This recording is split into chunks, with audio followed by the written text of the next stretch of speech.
едно извонредно уметничко доживување. Центарот за култура Марко Цепенко се погрижи во рамките на својата меѓународна соработка со амбасадата на Мексико во Белград, која што ја покрива и републикава, да донесе една извонредна, атрактивна изложба. Диего и Фрида, насмевка на половина пат.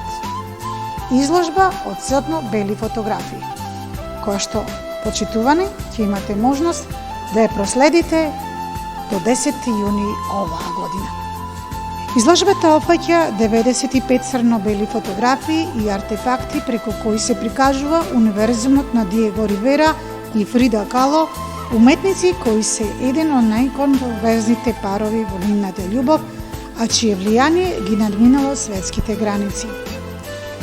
Изложбата ги открива не само взаемната страст на парот Ривера и Кало, туку и нивното заедничко ангажирање во општеството и во политичките збиднувања во тоа време во кое живееа, кои ги овековечиле фотографите Питер Джулс, Гилермо Самора, Николас Марей, Едвард Вестон, Мануел Алварес Брава, Гиремо Кала и Хуан Гусман, како и многу други непознати автори.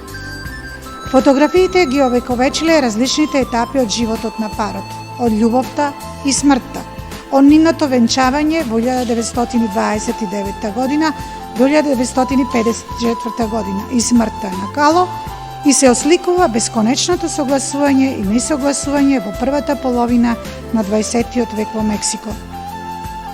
Изложбата е исклучителна можност да се запознае преку фотографии волшебната реалност на парот. Диего Ривера е еден од најзначајните уметници, представници на мексиканскиот мурализам, а Фрида Кало е позната како творец на автобиографски слики под влијание на народната мексичка и староседелска уметност. Благодарност до амбасадата на Мексико во Белград за укажаната доверба, за прв пат изложбата Диего и Фрида насмевка на половина пат да биде прикажана во Македонија и токму тука во Центарот за култура Марко Цепенко во Прилеп.